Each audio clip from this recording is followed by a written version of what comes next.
Welcome back to the Old Prophet YouTube channel. Hey, look guys, I'm gonna say it one more time so it gets into your f***ing heads. Your big, thick heads. The Spectral oscillator is cracked. You need to start using it more. But I've seen a lot of my students that I do mentoring with have some real struggle with the Spectral oscillator. Well, I don't have any struggle with it. Listen to this. And have a listen to this. And have a listen to this.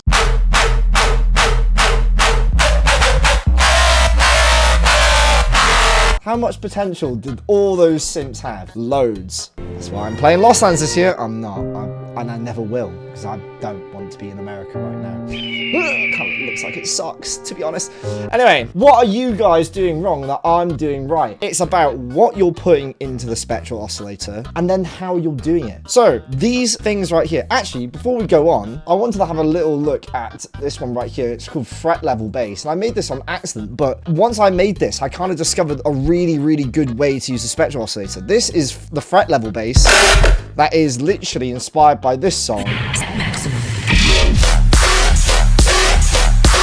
Yeah, I think it's pretty close, actually. Actually, it's incredibly close. Now, you can get all these presets on Tower and Tempest down below. If you like what I do and you want to see more sound design tutorials from me and you want to just level up and be the greatest of all time, you can go and support me. It's 30 presets for only $12.99. That is a steal. You can't get that anywhere else. Or maybe you can, but they're not going to be as good as this, yeah? So buy me 2 beers and get all of this stuff and support my journey of getting a house and cat this year. Look, guys, I'm going to walk you through this, but you need to kind of keep this to yourself. Well, actually don't, because my whole business model is selling as many presets as I can so I can eat food and perhaps build some muscle with my bulk. But, you know, we're going to basically be making some of our own today. And it's all about the Spectral oscillator, but it's how you're using it. Most people literally, I'll have it on one shot. Listen to what happens if I do it on one shot.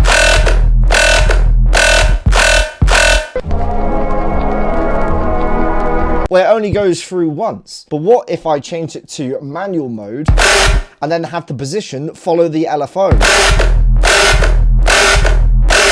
Absolutely mental shit. So that's what we're going to be doing today. I'm going to be walking you through how you can use a Spectral oscillator with a wavetable combined to make something absolutely gargantuan. And that's what every single dubstep sound designer needs to make. The competition out there is fierce, bruv. It is fierce. Everyone can now just produce a normal dubstep song. To me, a normal dubstep song, futile, it's worthless. I'm only going to play it once, maybe even skip to the drop and go, yeah, that was a square full track. Bored now. You need to be exceptional. This is why this YouTube channel was created, because we are continuously pushing the bar up. We need to continuously do that. So that's what I'm going to do to you today. We're going to make something ridiculous, and I'm going to do it from scratch so you can see what's happening. I'm going to hit initialize. What should we make? I think a tear out gun. So what I'm going to do is I'm going to separate my low layer and my high layer. The high layer is going to be done with the Spectral oscillator. The low end is going to be doing the wavetable. Now, this is how I've been doing my synths for the last month, and I've been creating some insane stuff. Check the preset pack down below. What I'm going to do is I'm going to choose a wavetable. In fact, actually, let's choose something from thing. I'm so confident that this method is ridiculous. I'm going to use only default SERUM 2 wavetables. Cool. What we're going to do with Elephant 1 is we're going to basically make it our main oscillator like this. Beautiful. And then I'm going to get a subtractive filter like a bandpass. If it'll let me. Fuck here. Now, do you ever guys have that? It's so annoying, isn't it? Like, you can't... Look at this. Look, I'm going to get a bloody seizure by doing that. Holy shit. Now, I know that sounds absolutely crap, okay? But what we can do is you can post-process it. Now, I do have loads and loads of videos on how to post-process sounds, but I've actually just made this. It's called the big one. It's a post-processing chain you can just load, and it makes things sound ridiculous. It's like a fat wrap, but all inside of SERUM. That's also included down below if you want to go for it. But it's mainly just overdrive. I have a little bit of an EQ just to take out some of the muddy mix. And then I have 2 of these comb and diffusers that are on off, really, and they're not really doing anything, but they can be turned on at any point. Then I have a convolver. The convolver is ridiculous. Makes things really fat. Listen to the difference in this. Amazing. And then I just have a normal OTT. That's literally it. And this shit makes things really, really fat. But now I have this. It's very boring. We need to spice this up. Now, let's go into the spectral oscillator. The samples that work for this, and I'm telling you now, tonal percussion. This is the secret, okay? The absolute secret of it all. Just throwing in any random white noise, what are you gonna get? Fucking noise. If you just throw in something that's way too complex, what are you going to get? Something that's way too complex. If you chuck in something like a rim shot, now we're fucking cooking. Because that's really, really small. So what I'm going to do is actually type in a percussion. Percusset. Marty Percusset. Do you know what? As much as I dislike advanced samples, it's all made by other artists anyway. And I don't dislike them. Diatic. There we go. Listen to this. That still has that ring on it. So let's go and see what this will do, actually. You have to be a little bit patient with this method. There's not an exact science. Sometimes tonal percussion doesn't work. Sometimes it really does, but most of the time it does. But what we're doing here, with tonal percussion, it has that little ring on top. Let's see how it sounds. That's not too bad. I'm going to see what other ones we have. You see all these little lines right here? Ones that go on forever. Like this one right here. That's where the tonality is coming from. That obviously is very, very tonal. But I want this to loop. You see how this on LFO? It just plays it once and then it just goes away. We want this to continuously loop like an LFO. So what we're going to do is we're going to go to manual mode. And then we're going to bring it on to the position and then flip it the other way. So when it's at the bottom, it's all the way down here at the quietest part of the sound. And then when it goes all the way up, it cycles through the sound. And this is so important in order to get it wubbing, like dubstep, I guess.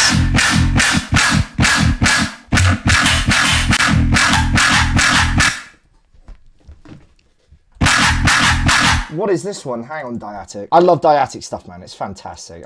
He is a very, very good artist. I have said it before in See, this has a little bit of a tonality to it. I think it's got a little bit of a comb filter or a flange on it. Sounds like a fucking frog. But that has made a huge difference. More than that. Well, actually, let's see if this one works as well. Nah. Now, obviously, it's kind of got like a little bit of a double thing, which is a happy accident, really. But I can move this position.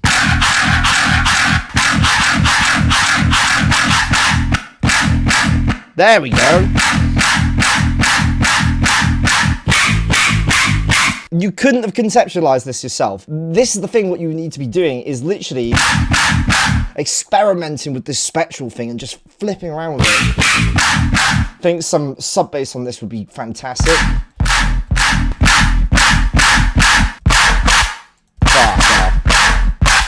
Now we can start playing around with the pitches.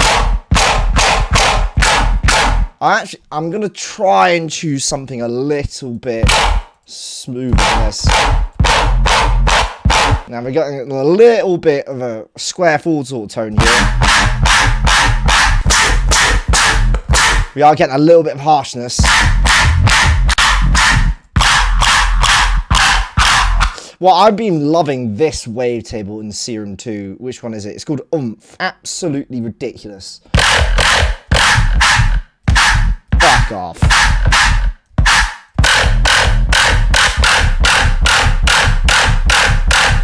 But listen to how many variations you can make. If you want this to become a gun now, you can just do something like this. Obviously, if you get a little bit of pitch bend as well, it'll help accentuate that transient right there. Okay. What I'm going to do is add a little bit of sine shaping. Now, I've been doing this on my wavetables recently. Just something like this. Look at this fucking change, bro. Blech. Helps just really emphasize all of these transients, these harmonics. Bro, I am sweating. Holy shit, man. This is absolute heat that I've been making in the fucking studio. I'm also going to see if I can add phaser onto this. You can get all of these phaser IRs in the previous video that I made last 3 weeks ago.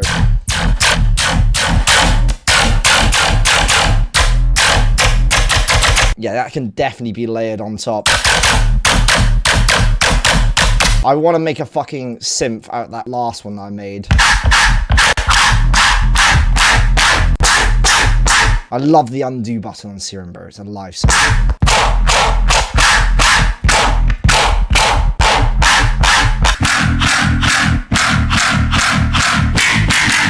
Yeah, so stuff like this, where it's tonal, absolutely amazing for dubstep. Just because, look, man, dubstep doesn't always have to be just one fucking note. Even though that would send someone absolutely feral in the pit. Making good dubstep can be musical. Yeah, something like that would be absolutely amazing. So I'm gonna write a song. Yeah. I think that's got to be the opening synth like that. I like doing musical stuff now. I go.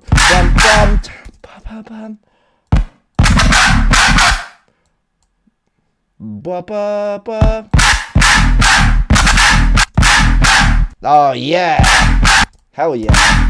This is the great thing about my synths and the way I make things. And this is another thing about variation, right? You don't need to go and write another bloody synth every single time. Once you make something fucking awesome, you can just clone the SERUMs and then change some stuff about it. The reason why this works is because it all comes from the same parent SERUM. And it just makes all the synths work together. I absolutely hate it when people send me music where it's just like one sound after another. That's not music, cuz. That's just noise. That is just noise. You need to take the patch that you've made and see what else you can make.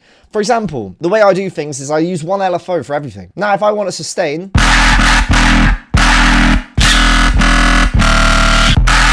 Bum, bum, blah, bum, bum, bum, bum. Let's run that. This synth could be a bit better. Okay, this shit needs some EQing. Look at this. Ow. I'm actually going to throw some Soothe 2 on there because I'm lazy as fuck and I don't know how to mix. Okay, let's check for mid-side. Please won't be okay. Okay, let's get some drums down. What I'm going to do is I'm going to put kick, snare. I'm going to run this into the forbidden mixer. And then I'm also going to turn the sidechain on for each one of these. Bang! Okay, this needs to go through the sidechain. And this is how I process my drums, really. I'm going to group them all together and put them into a knock, which is this. Literally by drums that knock, those decat people. I'm going to run them into here, and then I'm just going to fucking bosh the punch up. Okay, that sidechain is so long. The sidechain is like going into next year, bruv. It's too long. Okay, I'm starting to think that these basses are a little bit too long for something so short. So I'm actually going to clone it again. And then just make these ones a bit shorter, really. I'm just going to put a little notch filter in here.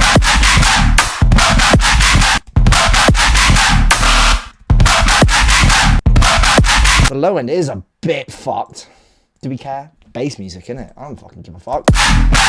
This is fantastic, though. I think what we need to do is layer up with some synth dirt just to get that extra crunch going through. It kind of needs a wub, doesn't it? So what I'm going to do is get the synth dirt. Where's the crash, bruv? Fuck it. Let's do this. Bang. Every 2... No, that's crazy. You don't want to be crashing that much.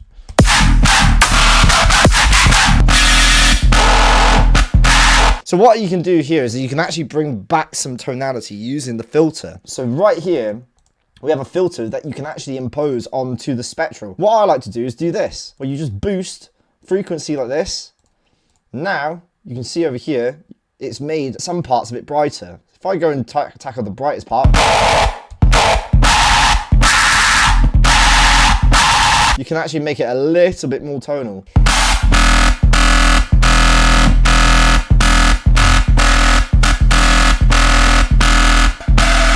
So in this one right here, this percussion sample, we actually have a lot of low end down here, but over here is a filter. So you can sweep out the low end if you don't want it.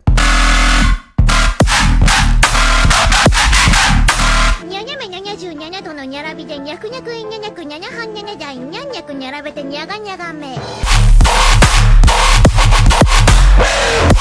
Yeah, I mean, with a little bit of mixing down, that sort of stuff, gonna sound fucking massive. Thank you so much for watching the YouTube channel. If you want some mentoring, I do mentoring one-on-one. It's my fucking job. I've helped lots and lots of people get onto massive stages, like Malfunction, who just played North Coast Festival. Probably one of the biggest achievements that I've done as a mentor. We took him from pretty much like 3 months of mentoring, and now he's playing North Coast Fest. Crazy. Go and get this preset pack if you want to support me and love what I do. Think I'm funny, think I'm cute. Go and give me some money and get all of these presets that I've made so you can use it in your own productions or to reverse engineer. And if you love making sound design, if sound design is your passion, I don't know why I'm doing that, go and subscribe to the YouTube channel. Helps out a lot. Right, peace out. Bye bye.